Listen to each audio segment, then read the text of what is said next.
bienvenue dans votre émission, bienvenue dans votre émission, bienvenue dans votre émission La Réunion Lélane, La Réunion Lélane, La Réunion Lélane.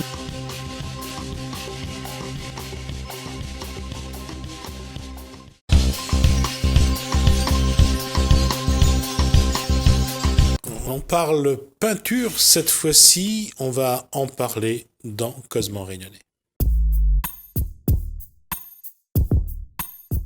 C'est sa première, pas toile, mais son premier écran. Bonsoir Chantal Bignon. Bonsoir Gismi. Alors, on va essayer de faire en sorte que ce ne soit pas aussi stressé que ça en a l'air, aussi stressant d'ailleurs. Qui est Chantal Bignon ? Eh bien, je suis professeure de lettres, retraitée. J'ai enseigné en option théâtre. Et donc, j'ai fait une grosse partie... Vraiment théâtre ? Oui, option théâtre. Alors, faites-moi un rôle d'une invitée qui n'est pas stressée. Ah, salut Gismi. Mais tout va bien, il fait beau. Voilà, ça c'est mieux. Au moins, on va pas sentir le truc. Là, okay. Le théâtre, pourquoi le théâtre ? Alors le théâtre, c'était pour vraiment innover au niveau éducatif, pour d'abord faire s'exprimer de jeunes élèves et leur donner une confiance dans la parole et surtout dans le jeu d'acteur, explorer ce domaine du jeu d'acteur, de la mise en scène et leur donner vraiment le goût de l'expression théâtrale. Voilà. Un jeune sait jouer, sait faire un rôle, se mettre dans la peau. Alors ça demande un travail. Il arrive un jeune ou une jeune élève de théâtre, bien sûr, arrive à incarner des personnages, à jouer des rôles, grâce à un travail vraiment, à des exercices, un travail de la voix, un travail corporel, un travail d'écoute des autres acteurs et un travail vraiment corporel de rapport à l'espace et à la scène théâtrale et au public, puisque au théâtre, bien sûr, on ne joue que pour un public, on joue pour un public de spectateurs. Donc il s'agit de faire bien prendre conscience à de jeunes acteurs de l'importance de cette relation triangulaire auteur, acteur et public. Ça veut dire que les amener à lire, à découvrir des pièces. À l'époque, c'est toujours les mêmes textes qu'il y a 30, 40 ans. Alors, bon, bien sûr, il y a tout le théâtre, la dramaturgie classique, le théâtre des grands classiques venus de la tragédie grecque, d'Échille, et bien sûr le théâtre comique, la comédie de Molière, qui est incontournable et qui est pour moi un des génies du théâtre français. Mais bien sûr, cela s'ouvre aussi sur l'étude d'œuvres de théâtre du XVIIIe siècle, comme le mariage de Figaro, de Beaumarchais, ou des œuvres aussi contemporaines modernes, comme les œuvres La cantatrice chauve de Ionesco, ou bien le Ubu Roi d'Alfred Jarry, et des œuvres très contemporaines d'auteurs tels que Vinaver, ou bien Jean-Luc Lagarce, enfin des auteurs beaucoup plus actuels et très contemporains. D'accord. Comment on passe de la lecture, de la passion de la lecture à la passion de la peinture ? Alors, disons que pour moi, l'art est une expression de l'âme. Et j'ai toujours, de toute façon, dans mon enseignement, observer ce qu'on va dire une mise en correspondance de différents arts, travailler un peu en transversalité des arts, c'est-à-dire que passer du théâtre qui donne l'illusion du réel, aussi à la sensibilisation à la peinture et à la musique, mais bon, on passe de l'un à l'autre. Enfin, pour moi, ça a été un nouveau champ d'exploration puisque j'ai eu le temps à ma retraite de me tourner vers cet autre moyen d'expression. Aujourd'hui, la peinture signifie un passe-temps, une activité, une vraie passion? Alors oui, une vraie passion, un travail de recherche, bien sûr une passion qui a été complètement inspirée par les grands maîtres de la peinture, aussi bien les impressionnistes comme Auguste Renoir, Manet, et les fauvistes, Van Gogh et Gauguin, ou des peintres contemporains comme les cubistes, Picasso et sa période rose, etc. Bon, donc la peinture, c'est vraiment une influence, quoi. J'ai toujours fréquenté les musées et c'est une recherche. Quand on parle de fauvisme, c'est un peu plus, j'allais dire, c'est un peu plus coloré.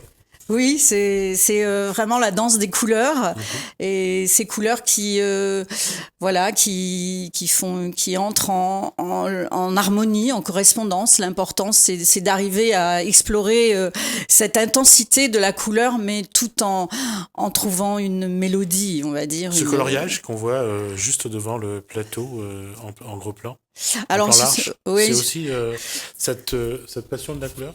oui, c'est cette passion de la couleur vive, mais qui prend un sens là, même dans un coloriage géant, qui peut être un exercice, on dirait peut-être enfantin, mais bon là, à travers, qui prend sens avec cet arbre de la vie, qui est peut-être aussi l'arbre de toute une vie, ou avec un symbole peut-être spirituel.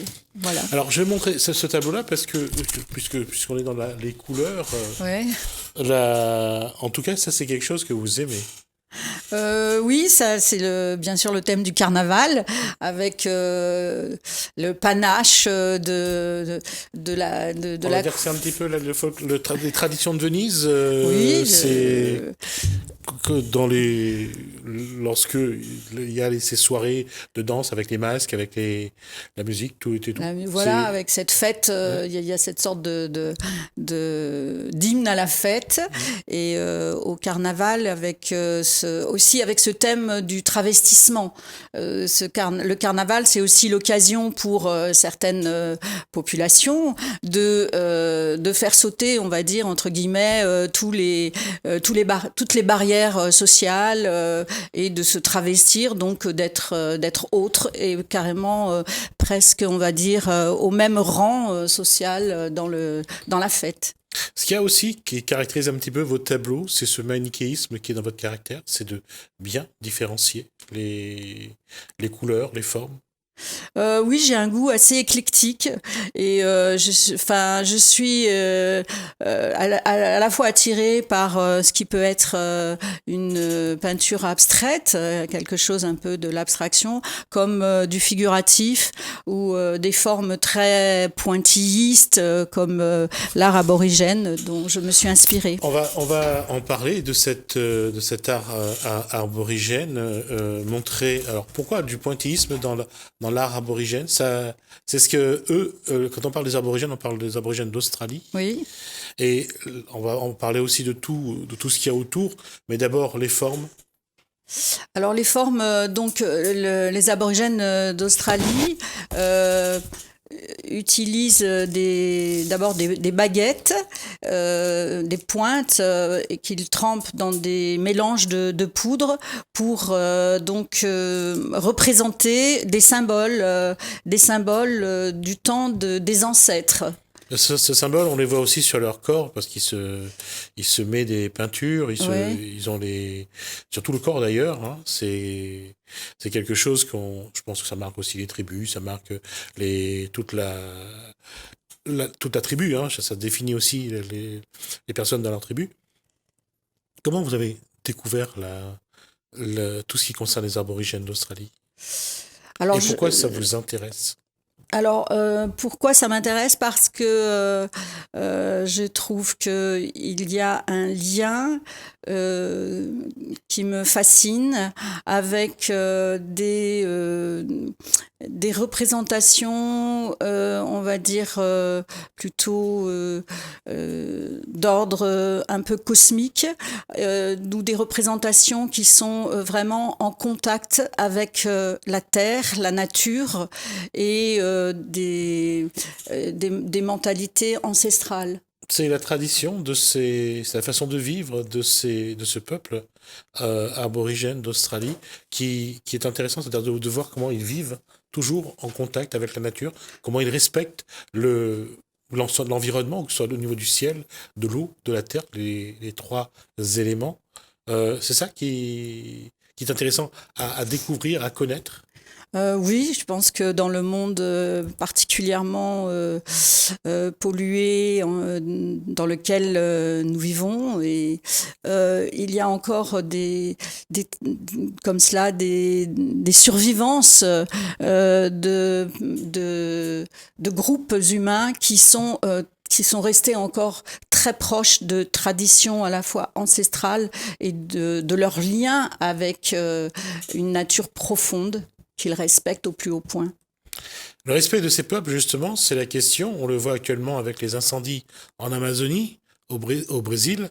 On le voit également aux îles Andaman, où on a découvert une peuplade, les Jarawa, qui vivent encore au siècle d'avant.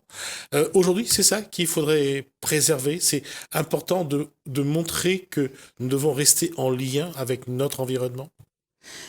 Oui, ça semble absolument fondamental et urgent de protéger et préserver des sociétés qui sont encore qui vivent et qui se sont développées dans un respect de l'environnement et dans un lien spirituel et mythique avec la nature. Vous avez aimé Crocodile Dundee malgré tout ? Oui. Avec Paul Hogan et la belle blonde qui l'a accompagné dans les trois films qui ont composé cette histoire d'un homme occidental qui vivait comme les aborigènes, avec toute l'humour qu'on a mis dedans, quoi. Oui, cela montre bien que l'homme occidental est tout à fait peut s'adapter à d'autres cultures et entrer dans des modes de vie différents du sien. Et c'est donc très intéressant de ce point de vue-là. Protéger ces tribus, protéger ce mode de vie. Oui, protéger me semble essentiel, oui. D'accord. On va revenir à la peinture. La question, c'est que aujourd'hui, c'est à travers, il y a un des deux tableaux qu'on voit derrière moi, enfin à côté de moi plutôt, on voit sur le tableau qui est donc à votre droite et à ma gauche, on voit que là aussi c'est un petit peu, ça ressemble un petit peu les grottes, ces grottes qu'on voit en Australie. C'est ça l'objectif de faire ? Alors, il y avait autre chose, autre message. Donc, oui, effectivement, il y a en fait les artistes aborigènes du centre de l'Australie, du désert australien, dans les années 70, se sont remis à peindre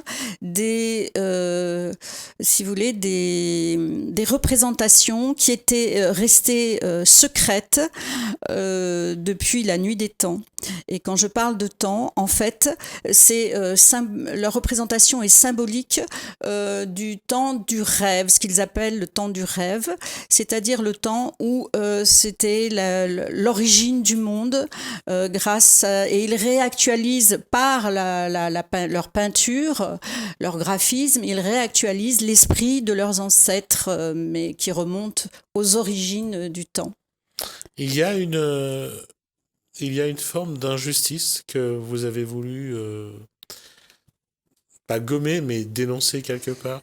Oui, quelque part, disons que par mon travail d'exploration de ce monde aborigène, bien qu'il me soit plutôt, on va dire, étranger par ma culture, j'ai voulu rendre hommage aux peuples aborigènes qui ont été dépossédés de leur culture, de leur terre, et qui n'ont eu leur citoyenneté australienne qu'en 1967, ce qui est très très tardif. Et le problème se pose toujours parce qu'ils attendent une reconnaissance aujourd'hui Oui, que ne souhaite pas leur donner le gouvernement en place. oui, il y a toute une lutte Qui continue. qui continue, oui, effectivement. Comme quoi, finalement, quand on regarde de plus près, l'Australie n'est pas aussi jolie que ça, finalement. D'un point de vue social, D'un point de vue de reconnaissance humaine. de reconnaissance humaine, oui, ce n'est pas. Il y Ce a n'est pas eu, aussi simple. il y a eu beaucoup de souffrances du peuple aborigène. Les enfants ont été séparés des parents et mis dans des centres d'éducation plutôt anglophones pendant les années 50. Et ils étaient arrachés à leur mode de vie et à leur cellule familiale, ce qui est vraiment a dû être un véritable traumatisme. Comme quoi, les enfants de la Creuse, c'est pas seulement la Réunion. Voilà. On va revenir à la peinture. Il y a sur le plateau, il y a donc deux tableaux qui vont nous montrer la technique. Donc c'est deux tableaux. Alors la première, la plus grande. Non, restez, bougez pas. La caméra est dessus déjà. Alors, on voit les deux tableaux. C'est quoi? Alors, le plus grand tableau représente une jeune fille donc assise sur une barque qui est dans la baie de Saint-Paul, au couchant. Cela m'a été inspiré par une photographie d'une amie qui s'appelle Christelle Bellotte, qui avait fait plusieurs tirages, plusieurs photos, et j'en ai choisi une et j'ai choisi de la reproduire puisqu'elle représente ma fille quand elle avait 18-19 ans et qui était donc ce tableau est plutôt une sorte de métaphore de la jeunesse qui est sur le rivage, mais prête à partir à la conquête de son propre destin, de sa vie et de l'inconnu, avec ce que ça apporte, ce que ça signifie pour la jeunesse, de peut-être d'angoisse, mais aussi d'attente, à la fois de quitter cette île avec ce thème du départ et l'obligation peut-être de quitter cette île, notamment en ce qui la concerne, ma fille, pour faire de la danse professionnelle, mais pour mieux y revenir, puisqu'elle est une fille d'adoption de l'île de la Réunion. J'allais dire que finalement, pour votre fille, Julie, la danse qu'elle fait, c'est surtout une danse qu'elle essaye de mélanger un petit peu ce qui peut être le folklore réunionnais, la musique.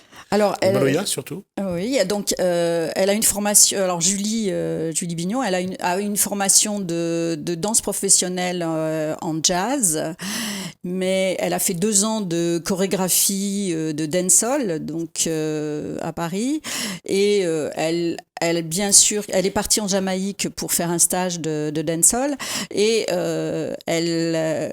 elle a grandi au rythme des musiques de la Réunion et son corps, je crois, s'est imprégné depuis enfant de ces rythmes-là et de ce goût artistique.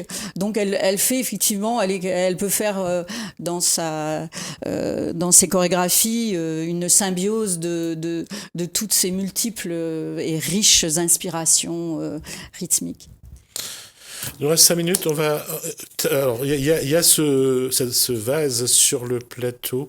On va montrer. Donnez-moi le tableau. Je vais le montrer à la caméra. Alors là, c'est. Alors là, c'est vraiment une recherche, bien sûr, beaucoup plus classique d'un clair-obscur, puisque c'est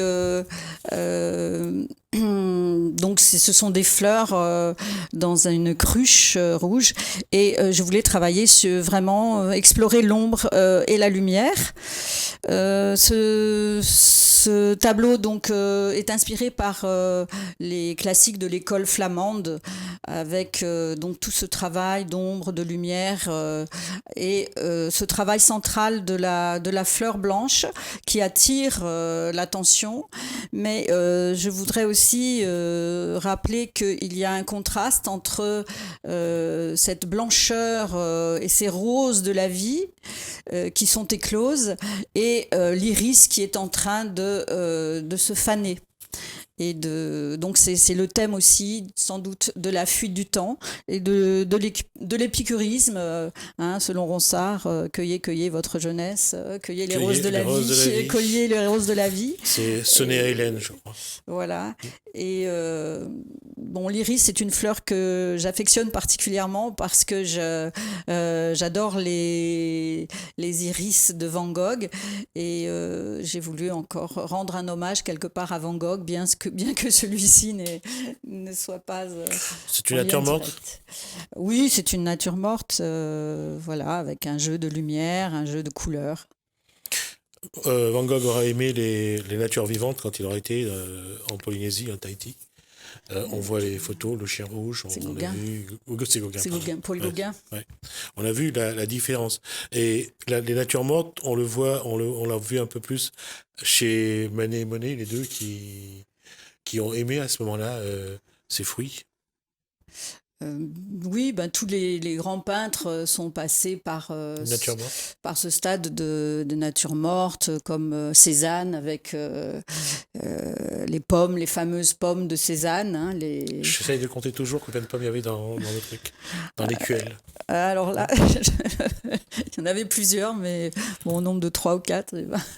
Voilà. Aujourd'hui, la peinture, ça doit symboliser quoi pour vous et pour tout le monde? Alors, c'est déjà une thérapie, parce que ça fait beaucoup de bien de peindre, même si parfois on doute, c'est difficile, il faut travailler les techniques, et on sait très bien qu'on n'a pas un haut niveau technique, on n'est pas un professionnel de la peinture, mais c'est un passe-temps et une recherche et qui prend vraiment un sens, puisque c'est à la fois l'inconscient et une part de soi-même, de son âme, de son inconscient, de son expérience vécue, de son état d'esprit. C'est une méditation aussi sur l'au-delà, sur la vie.